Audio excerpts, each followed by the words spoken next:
Hello students, देखो बेटा, जैसे कि अपने यूटी पोस्टपोन हो गए हैं, ठीक है। मैं एक बार फिर से आपको सारी चीजें बताना चाहता हूँ कि हमने क्या क्या पढ़ ली है और कैसे हमारा आगे क्या प्लान रहेगा। तो motion in a straight line complete, ठीक है। वो कुछ टॉपिक्स हम रिवाइज भी कर चुके हैं, कुछ पहले भी पढ़ चुके हैं, क्योंकि उसमें डिफरेंशिएशन इंटीग्रेशन भी आपको रिवाइज करवाया था डाउट क्लास में। रिलेटिव मोशन हो गया है, uniform acceleration, non uniform acceleration और ग्राफ्स। फिर सेकंड चैप्टर वेक्टर्स। वेक्टर्स एक बार आप पहले भी पढ़ चुके हो यूट्यूब लिंक से। फिर मैंने भी आपको कंप्लीट पूरा डिटेल में सारा पढ़ा दिया है। मोशन इन अ प्लेन भी थोड़ा हमने एक्स्ट्रा भी पढ़ लिया। ऐसा जो क्वेश्चन हमने करा था रिवर प्रॉब्लम, बोर्ड्स में नहीं पढ़ाते हैं, बट हमने कॉन्सेप्ट क्लियर करने के लिए अच्छे से मोशन इन अ प्लेन का इस टॉपिक को भी कवर किया।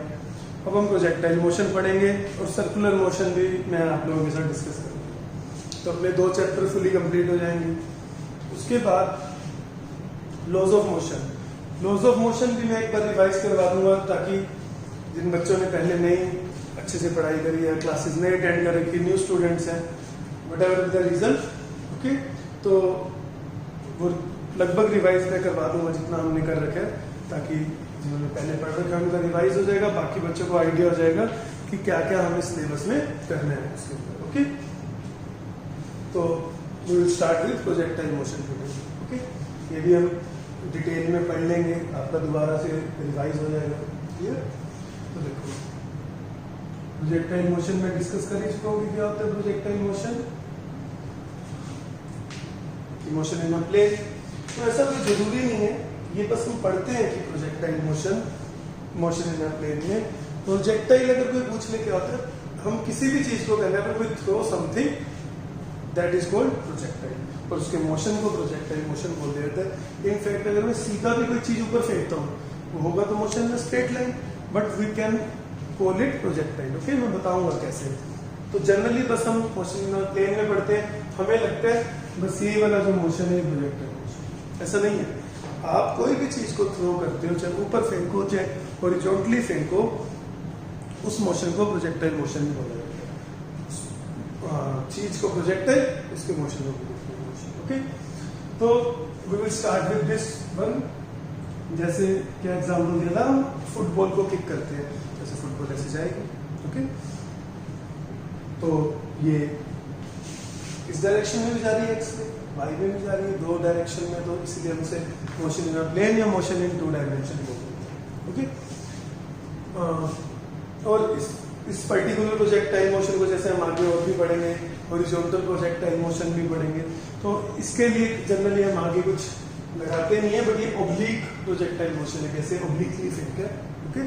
और जब हॉरिजॉन्टली फेंकते हैं, ऐसे फेंकते हैं, तो that is called horizontal projectile motion, okay. तो देखो हमें क्या गिवन होता है, कितनी वेलोसिटी से फेंकते हैं, स्पीड गिवन होगी आपको, मैग्नीट्यूड और angle made with the horizontal. आपको ये दिया होगा कि projectile is thrown with speed u at an angle theta with the horizontal. Questions में मैंने आपको पहले ही बता रखा है, ये भी कई बार दिया होता है at an angle theta with the vertical, वो गलती करवाने के लिए दिया होता है। तो अगर थीटा वर्टिकल के साथ दिया होगा तो हॉरिजॉन्टल के साथ क्या हो जाएगा, 90 माइनस थीटा। तो जैसे हम सारे फॉर्मूलाज पढ़ेंगे थीटा, ये वाले थीटा के लिए, हॉरिजॉन्टल वाले के लिए, मान लो वो दे देते हैं 60 डिग्री वर्टिकल के साथ, तो हॉरिजॉन्टल के साथ क्या हो जाएगा 30 डिग्री। तो इस बात का ध्यान रखना है कि एंगल हॉरिजॉन्टल के साथ दे रखा है या वर्टिकल के साथ, ओके। तो projectile is thrown with speed u at an angle theta with the horizontal. फिर इसके बाद कुछ पैरामीटर्स आपसे पूछे जाएंगे, ओके। ये डेरिवेशन भी आती है एग्जाम में, जो हम फॉर्मूलाज डिराइव करेंगे, और मोशन। इसमें 2 एजम्पशंस है बेटा। सबसे पहले ये एजम्पशंस भी मैंने आपको बता रखी है।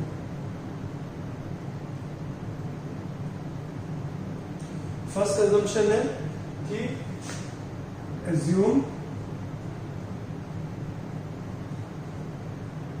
acceleration due to gravity to be constant। Acceleration क्या होता है, वेक्टर क्वांटिटी। हम ऐसे मानेंगे जी को कि जी का जो एक्सेलरेशन ड्यू टू ग्रेविटी है उसका मैग्नीट्यूड भी कांस्टेंट है और उसकी डायरेक्शन भी कांस्टेंट है because it's a vector quantity. ऐसा क्यों माना जाता है? बेसिकली जो हम प्रोजेक्टाइल मोशन पढ़ते हैं तो बहुत थोड़े से जो मतलब डिस्टेंस कवर कर रहे हैं, ज्यादा नहीं है। जैसे फुटबॉल वाला हम एग्जांपल ले सकते हैं, बट आपने जैसे मूवीज में या न्यूज में देखा होगा कि मिसाइल्स होती हैं, मिसाइल्स भी प्रोजेक्टाइल मोशन करती हैं, ऐसे मिसाइल का टांग का होते हुए जाती है। ओके, उस केस में, मिसाइल के केस में ग्रेविटी कांस्टेंट नहीं होती कि मान लो इंडिया ने 3000 किलोमीटर रेंज की मिसाइल प्रिपेयर करी है, तो 3000 किलोमीटर काफी बड़ा डिस्टेंस है कि फॉर एग्जांपल ईरान इराक तक। ओके, तो वहां तक जाते जाते अर्थ में जब हम एक पॉइंट से दूसरे पॉइंट जाएंगे तो ग्रेविटी हमेशा, ग्रेविटी की डायरेक्शन होती है towards the centre of earth. Okay, तो ग्रेविटी हर जगह ऐसे, हर जगह डायरेक्शन ग्रेविटी की चेंज होती जाएगी। बट अगर हम फुटबॉल का एग्जांपल ले रहे हैं, उस केस में हम थोड़े से डिस्टेंस के लिए ग्रेविटी को कांस्टेंट मान सकते हैं कि gravity will be in vertical direction. Okay, next assumption है बेटा neglect air resistance.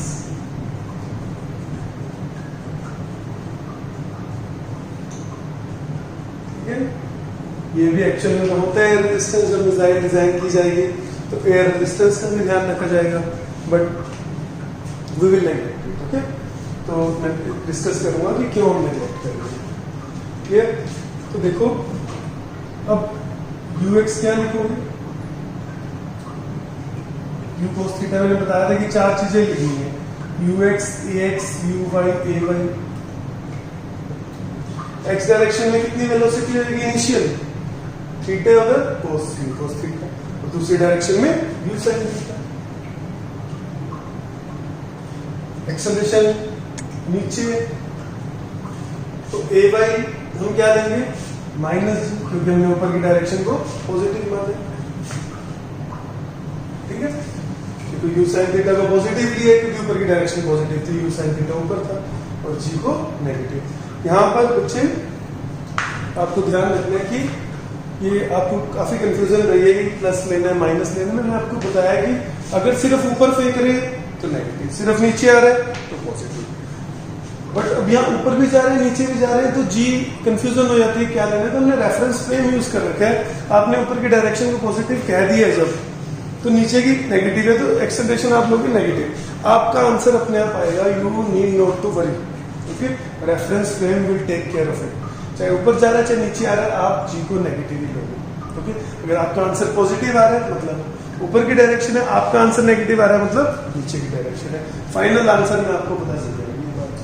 Fine, ux y हो गया, ay हो गया। ठीक है, और ax क्या लोगे? ax होगा 0 क्यों लेंगे बेटा? अभी जो अपन सेकंड असम्पशन यूज करी है उसमें मैंने क्या कहा है कि neglect air resistance. Air resistance को नेग्लेक्ट करें तो there is no force in x direction. Y में क्यों एक्सेलरेशन आ रहा है? Because there is a force in y direction. Force क्योंकि वर्टिकल डायरेक्शन में है, वर्टिकल डायरेक्शन में भी फोर्स का हॉरिजॉन्टल डायरेक्शन में कोई इंपैक्ट नहीं होगा। Again because two perpendicular directions are independent from each other. देखो मैं याद करवाता हूँ कि हमने लॉज ऑफ मोशन में पढ़ रखा है कि जो फोर्स हॉरिजॉन्टल में होगा वर्टिकल में इंपैक्ट नहीं डालेगा, जो वर्टिकल में होगा वो हॉरिजॉन्टल में। तो एक्स डायरेक्शन में कोई फोर्स नहीं, 0 फोर्स है, तो एक्सेलरेशन भी क्या हो जाएगा? 0। वाई में कितना फोर्स है? हम लॉज ऑफ मोशन में पढ़ चुके हैं कि कितना फोर्स लगता है हर चीज पे, mg नीचे की तरफ। यहाँ पर ए वाई कितना आ गया? माइनस लिए हमने, डायरेक्शन लिया। ओके, तो इस चीज को समझो कि एक्सेलरेशन एक्स डायरेक्शन में 0 क्यों होता है। फिर देखो आप इसमें अपने को कुछ पैरामीटर्स फाइंड आउट करने हैं। सबसे पहले हम फाइंड आउट करेंगे, ये हमारी मैक्सिमम हाइट है, maximum height achieved by the projectile. Maximum height achieve करने में हमें कितना टाइम लगेगा? Okay, that is called time to reach maximum height.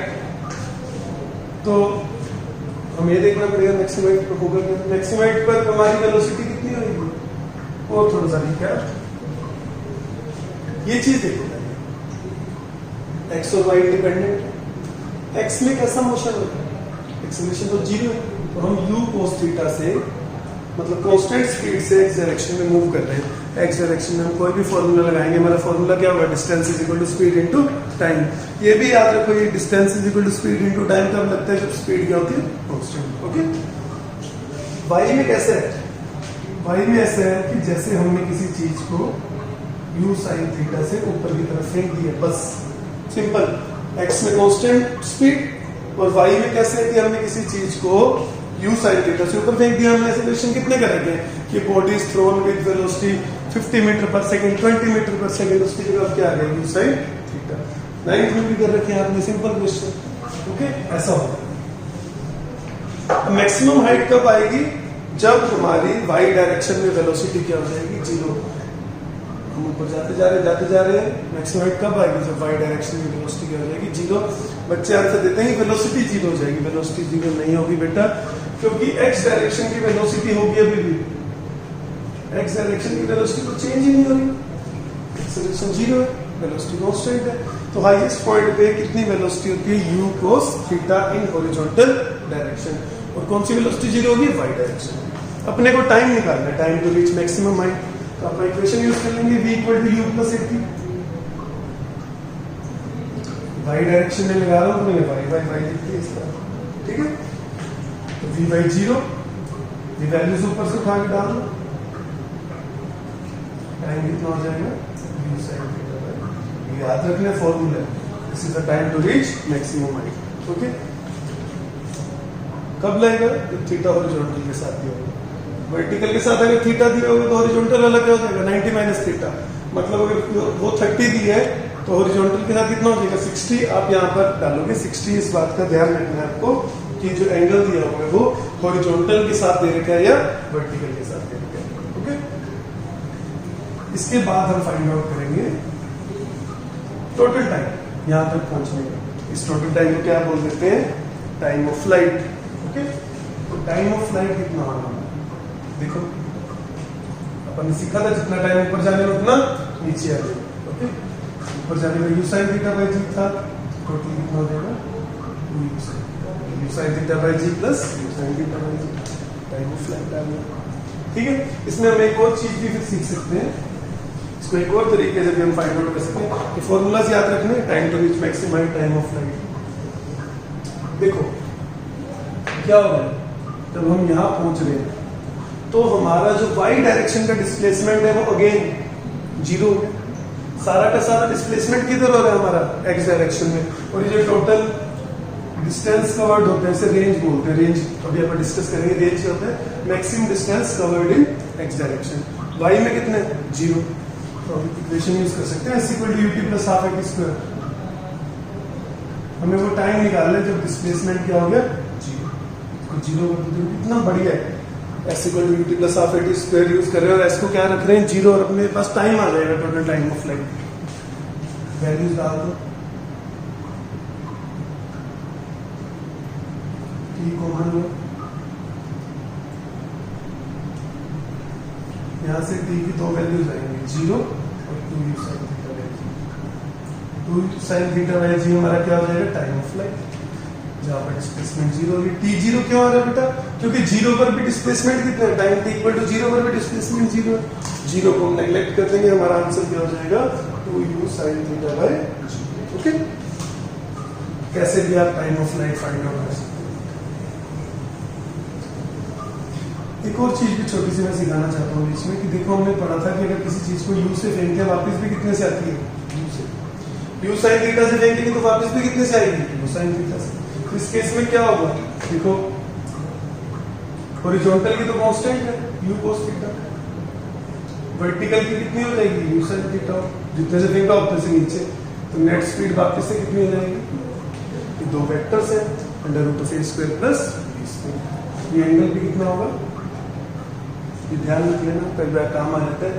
u से फेंकोगे तो u से आएगा, ये तो u cos थीटा तो कांस्टेंट था, u sin थीटा समझा दिया, और एंगल अगेन हॉरिजॉन्टल के साथ क्या बन रहा होगा,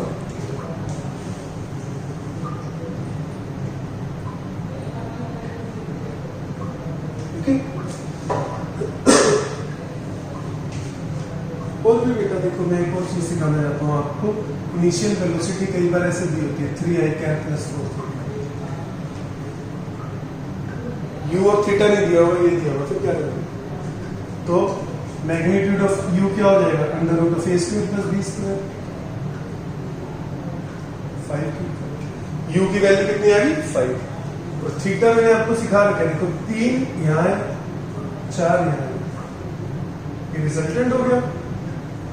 थीटा कैसे निकालोगे? tan थीटा क्या होगा? 4/3 परपेंडिकुलर बाय बेस। तो अगर आपको वेक्टर फॉर्म में भी वेलोसिटी दे रखी है तो आप मैग्नीट्यूड भी निकाल सकते हो, थीटा भी निकाल सकते हो। tan थीटा आ गया तो उसके बाद sin theta cos theta find out कर लोगे। कैसे करोगे? ट्रायंगल बना, ठीक है। हमने क्या निकाला है? Time to reach maximum height and time of flight, fine. इसके बाद जो हम करेंगे वो हम निकालेंगे maximum height, h maximum. Equation use करो, v square equal to u square plus 2s y direction में। क्यों यूज कर रहा हूं मैं? क्योंकि v मैक्सिमम हाइट पे क्या होगा? v by 0, velocity in y direction क्या हो जाएगी? 0। y की वैल्यू तब क्या है? h maximum. ये फॉर्मूला भी आपको याद रखना। या आप s equal to ut plus half at square से भी निकाल सकते थे, क्योंकि आपको टाइम भी पता है। कितना time? u sin theta by g, वो आप खुद से ट्राई करेंगे। ये फॉर्मूला भी याद रखो। इसके बाद रेंज निकालेंगे। रेंज क्या है? Maximum distance covered in horizontal direction. तो रेंज क्या होगा? रेंज क्या? Distance in x direction. वो कैसे आएगा? Distance speed into time. Speed कितनी है एक्स में? u cos theta. टाइम हमें पता है, टोटल टाइम ऑफ फ्लाइट निकाला हमने वाई डायरेक्शन से, तो टाइम तो सेम ही रहेगा। यहाँ तक कितने टाइम में पहुंचा? इतने टाइम में, उस टाइम को स्पीड से मल्टीप्लाई करते हुए डिस्टेंस आ गया। ये फॉर्मूला बन गया u square 2 sin theta cos theta by g। Formula ध्यान से याद रखना, एक जैसे से दिखते नहीं। मैक्सिमम हाइट और रेंज का फॉर्मूला, इसको मैं लिख दूंगा u स्क्वायर sin थीटा। ये हम ट्रिग्नोमेट्री में पढ़ेंगे बेटा कि 2 sin theta cos theta is equal to sin 2 theta. एक लेक्चर मुझे याद करवाओगे तो मैं भूल जाऊंगा। ट्रिग्नोमेट्री का लेक्चर एक कवर करना है अपने को, बेसिक ट्रिग्नोमेट्री में, ओके। तो कैसे भी फॉर्मूला आप याद रखो। ये इसके बाद अब हम जब आगे बढ़ेंगे तो क्या होगा कि we will discuss maximum range. Maximum range का क्या मतलब है कि देखो अपने को कोई चीज फेंकनी है और हमें चाहिए कि हम मैक्सिमम रेंज में चलना चाहते, तो आप ना तो ऐसे फेंकोगे ना ऐसे ऊपर फेंकोगे, आप ऐसे बीच में कोई एंगल ढूंढते हो। तो बीच में एंगल कौन सा बनेगा? 45 डिग्री। तो अगर आपको कोई चीज मैक्सिमम डिस्टेंस पे फेंकनी है, देखो स्पीड तो आप एक मैक्सिमम एक ही दे सकते हो, चाहे ऐसे फेंको, चाहे ऊपर फेंको, चाहे बीच में फेंको। आपका जितना जोर है उतने जोर से आप फेंक सकते हो, बट फिर भी मैक्सिमम चाहिए तो आप बीच में एक एंगल ढूंढते हो। एंगल क्या होगा? 45 डिग्री। तो देखो मैक्सिमम रेंज कितनी आएगी? रेंज का क्या फॉर्मूला पढ़ा हमने? u square sin 2 theta. Improve भी करेंगे 45 डिग्री। साइन की बेटा मैंने आपको बताया था, again we will discuss in trigonometry also. Sine और कोस की वैल्यू जो होती है वो -1 से 1 तक लाई करती है। मतलब मैक्सिमम वैल्यू साइन की कितनी होती है? 1। u और g फिक्स है, साइन की मैक्सिमम वैल्यू 1 है, तो मैक्सिमम रेंज का क्या फॉर्मूला आ जाएगा? u square by g। तो मैक्सिमम रेंज में पक्का है कि एंगल फिक्स है। एंगल क्या होगा? 45 डिग्री। कैसे? sin 2 थीटा जब 1 होगा, साइन कब 1 होता है? 90 डिग्री में 2 थीटा कितना होगा? 90 डिग्री। थीटा कितना हो जाएगा? 40। ओके, तो ये याद रखना है। मैक्सिमम रेंज 45 डिग्री की होती है और वैल्यू कितनी होती है? u square by g। इसके बाद एक और बढ़िया कॉन्सेप्ट है, पेपर में प्रूव करने के लिए क्या जाता है, याद भी रखने की थीटा और 90 माइनस थीटा पर रेंज सेम होगी। मतलब कहने का कि 30 डिग्री और 60 डिग्री पर रेंज सेम होगी। ये 30 तो 60, ये 40 तो 50, 30 60 पे सेम, 40 50 पे सेम। मतलब वो एंगल्स इनका सम 90 डिग्री होगा, उन दोनों एंगल्स पर रेंज क्या होगी? सेम। एंगल्स को क्या बोलते हैं? इनका सम 90 डिग्री होता है, कॉम्प्लीमेंट्री एंगल। देखो बेटा थोड़ा आप समझो इस चीज को कैसे। मान लो ये 45 डिग्री था, मैक्सिमम रेंज आ गया। अगर मैं उससे कम एंगल पे फेंकूंगा तो रेंज कम आएगी। उससे ऊपर पर भी किसी एंगल पे फेंकूंगा तो रेंज कम आएगी। मान लो ये दो वो एंगल है कॉम्प्लीमेंट्री एंगल्स, ये 30 हो गया, ये 60 हो गया, 30 पर भी वही 60 पर भी रेंज सेम होगी, बाकी चीजों का डिफरेंस होगा कि मैक्सिमम हाइट अलग होगी, टाइम ऑफ फ्लाइट अलग हो सकता है। ओके, मतलब यू सेम है और एक बार 30 पे फेंका एक बार 60 फेंका, you will get the same range. और ये कॉन्सेप्ट जिन बच्चों ने फिजिकल ले रखी है, फिजिकल एजुकेशन, वहां पर भी आता है कि जब हम शॉर्ट पुट को फेंकते हैं तो मैक्सिमम रेंज अगर अपने को चाहिए तो 45 डिग्री में फेंका जाता है। फिर एक और मधुकर सर वैसा डिस्कस करते हैं कि बच्चे उन्हें कहते हैं कि सर 45 डिग्री पे रेंज मैक्सिमम होती है, बट कोई एक और भी चीज है जिसे हम थ्रो करते हैं, मुझे शायद डिस्क थ्रो है, उसमें एंगल 45 डिग्री नहीं होता। तो फिर बेटा वहां पर कोई और एंगल क्यों हो जाता है मैक्सिमम रेंज के लिए? क्योंकि फिर हमने यहाँ पर सारी चीजें नेग्लेक्ट करी है, air resistance, buoyant force. तो डिस्क को शायद जब फेंकते हैं तब बाय एंड फोर्स का और भी काफी चीजों का रोल आ जाता है, तो 45 डिग्री में रेंज मैक्सिमम नहीं आती होगी। मुझे एग्जैक्ट रीजन नहीं पता, और मेरा मानना है कि वही बाय एंड फोर्स आ जाता होगा, और हम यहाँ पर हर चीज को एक पॉइंट पार्टिकल मान रहे हैं। ओके, डिस्क पॉइंट नहीं होती, उसमें रोटेशन भी होता है, तो इसलिए आंसर चेंज हो जाता है। बट शॉर्ट पुट के लिए मैक्सिमम रेंज आती है 45। ओके, अच्छा अपने को प्रूव भी करना है, थीटा और 90 माइनस थीटा भी सेम होगी, तो थीटा पर क्या फॉर्मूला पढ़ा है हमने, u square sine two theta by g. 90 minus theta पर क्या होगा, थीटा और थीटा की जगह क्या लिखेंगे, 90 डिग्री माइनस थीटा, क्या बन जाएगा, u square sine 180 degree minus 2 theta by G. फिर हम अगेन ट्रिग्नोमेट्री में पढ़ेंगे कि साइन 180 डिग्री माइनस थीटा होता है साइन थीटा के बराबर, तो साइन 180 डिग्री माइनस 2 थीटा हो साइन 2 थीटा के बराबर, तो थीटा और 90 माइनस थीटा का रेंज क्या आ रही है, ओके, इतना कवर करो, फिर आगे हम और डिस्कस करेंगे।